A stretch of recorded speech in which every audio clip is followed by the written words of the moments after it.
Hello, you're watching part 12 of Ethan Ranting.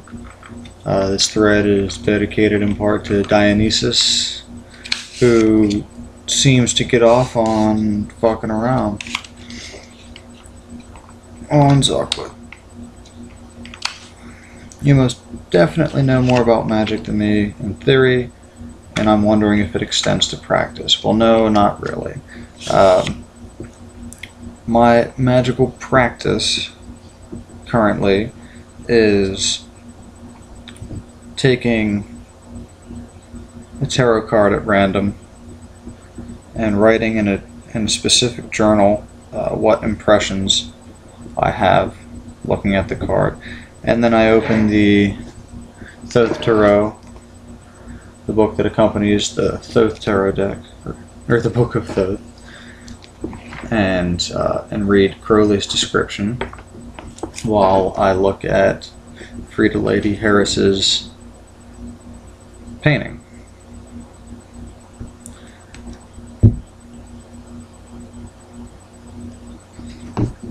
And I do this as a sort of preliminary exercise for scrying.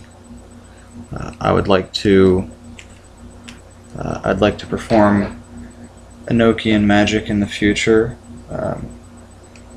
talking with angels, or perhaps goetic magic, or what I'm interested in more than anything else is systematically accessing deeper levels of my subconscious mind and integrating my fear into bliss.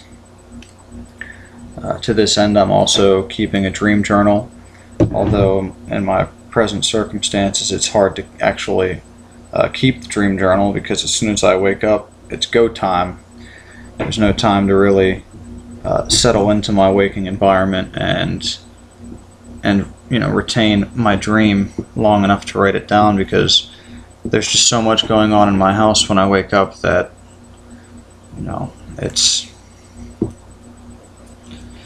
it's time to be a part of the living.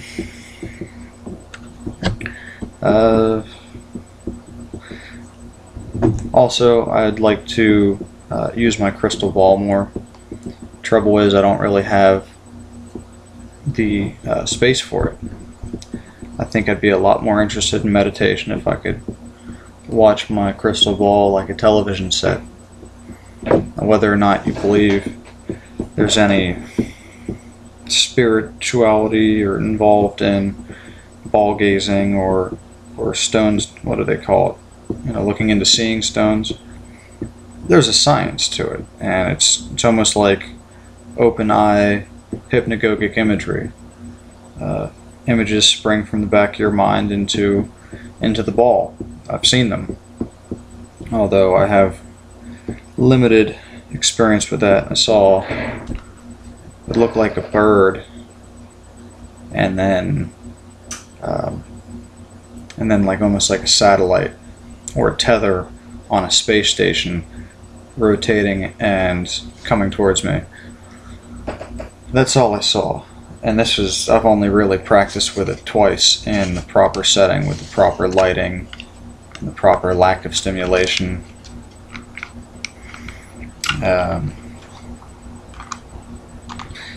For those who haven't experienced anything like this, you may have noticed throughout the day that you have images in your mind. Sometimes they sort of hop out for a second, like you can almost see them. Well, with a crystal ball you can actually see them. It's just like watching a TV screen. It's that clear. It's right in front of you. I'm also curious what you think about nihilism, will to power, sadism, and whatnot. I think nihilism is a perfectly valid concept, but like any other philosophy, it's easy to use it to exploit your weaknesses, or to excuse your weaknesses.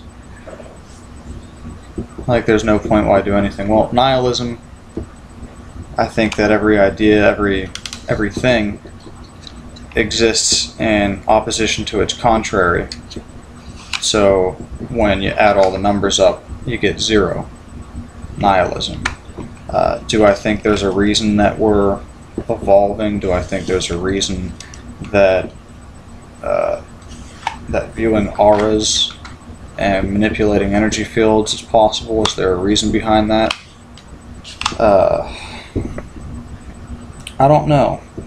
I mean, it sure is comforting to think that there's a God that loves you and cares about you and will always keep you. And it's kind of cold to think that there's no purpose,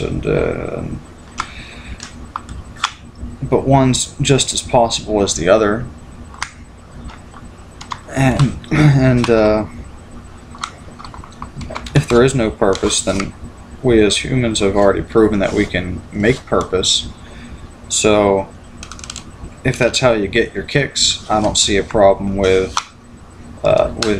forging your own destiny or completely surrendering your will to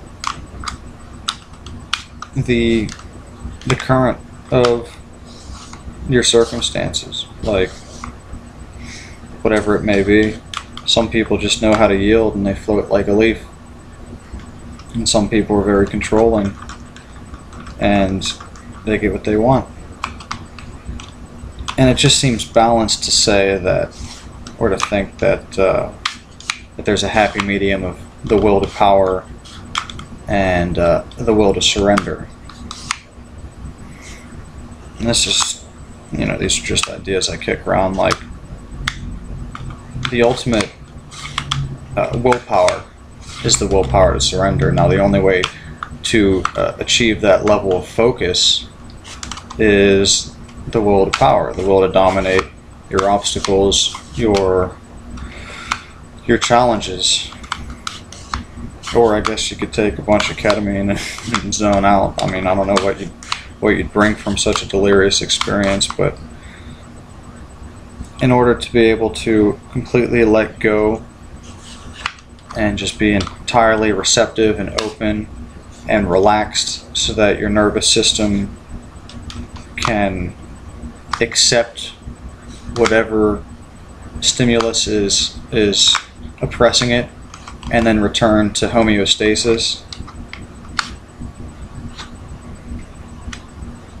I think that's the last frontier, to be completely open to all the stimuli around you. It always makes me think of some character in a Lovecraft inspired work, just sinking into this black abyss with tentacles reaching up, ready to take him in and just destroy everything he ever was. And then that leads me to the idea of the conscious mind, or the ego, being annihilated by direct contact with the unconscious mind.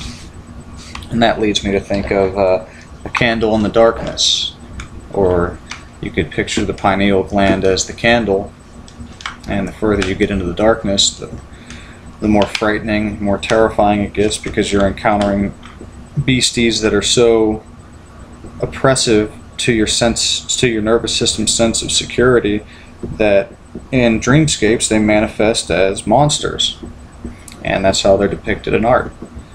And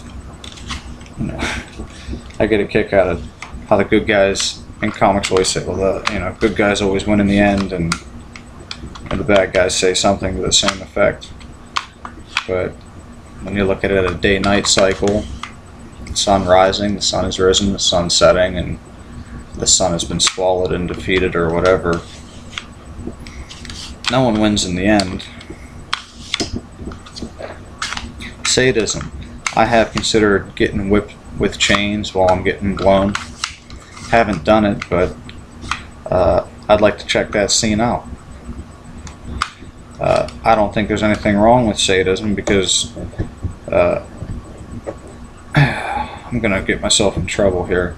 I think that the people that are being oppressed are asking for it. And as I'm saying this, I'm thinking of bombs getting dropped on Afghanistan, and people didn't ask for that. What did they do to earn that reward.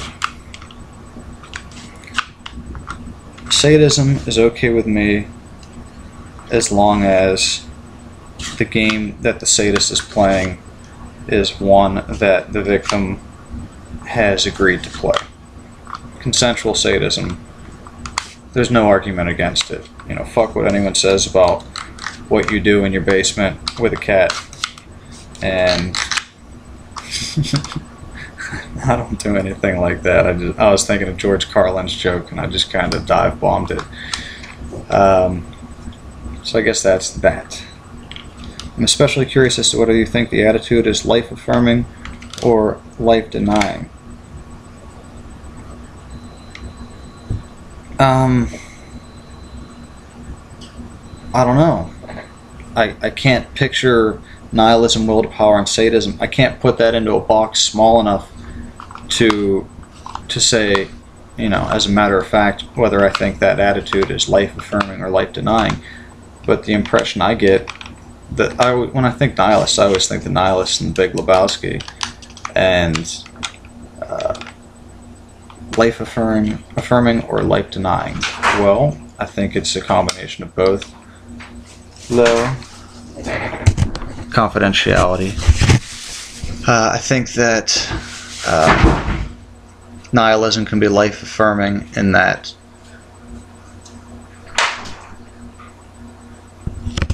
people that have nothing to lose because they have no value and, you know, they have no stake in the game, I think that they have certain freedom to enjoy life because they're not bound to moral complexities. They're not bound to dogmatic thinking that would require them to continue to act in the same way again and again. So I think nihilists are a nihilist lifestyle is life-affirming in the sense that there's a new experience, there's always learning going on. A truly dedicated narcissist, a truly dedicated nihilist is always growing. And even the negative experiences that a nihilist might find themselves in from lack of self-interest are life-affirming in that exciting sort of lifestyle, near-death experiences and whatnot. You're alive. You know, you might not enjoy every experience, but you know, you can sit on your couch, you can go to work, go home, eat, watch TV, fall asleep until the day you die, and you never really lived your life. Now, as for nihilism being life-denying, I think there's a lot of people out there that are slowly killing themselves. I think we all do it sometimes, and I certainly do it sometimes.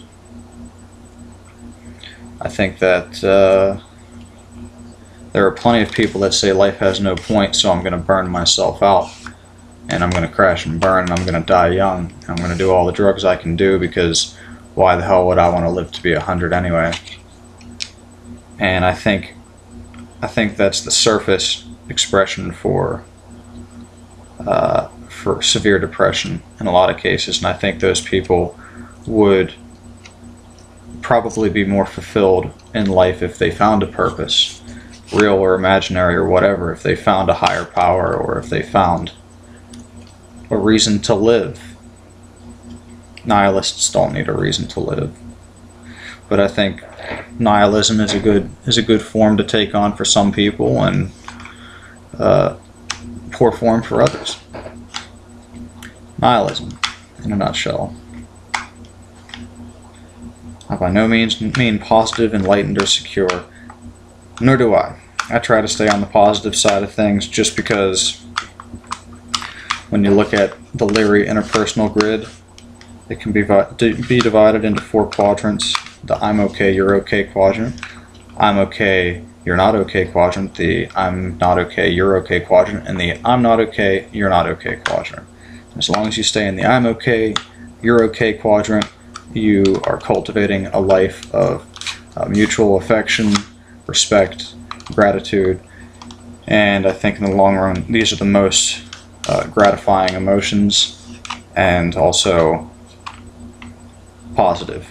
But that doesn't mean I wouldn't go so far as to say that a spiritual life is one of bliss or one of happiness all the time, because that's just ridiculous.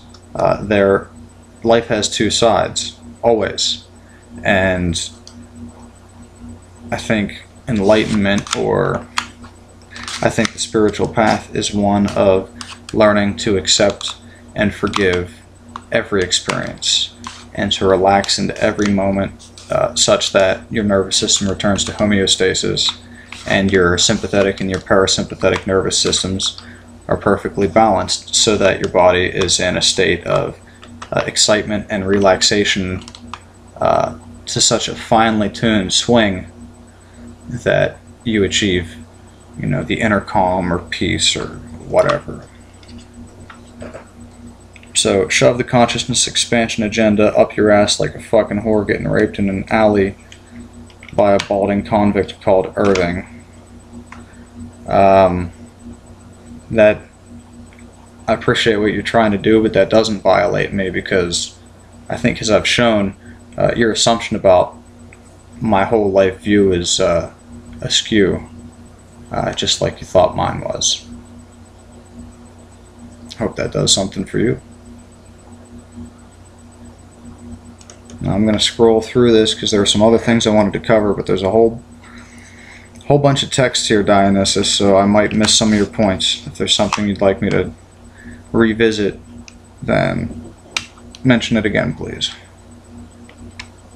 I make a point to pursue fringe or extreme experiences, and what I have ascertained is that when people talk about psychic this or astral that, they're probably tapping into real things. I have a feeling that I have slipped into many of the states that New Agers babble on about, and possibly on a frequent basis. I just don't define it as more valid than anything else, so it falls back into the swing of the apprehended present moment, which is all there is to apprehend. Peaks, valleys, mystic, or mundane is all the same. Agreed. I take issue with the idealism or dogma that they, you, it, those, them, that they seem to attach to it. Sure. Although it is definitely a process to reach a point where you can live without any dogma. You'll have to have given everything of yourself and shed everything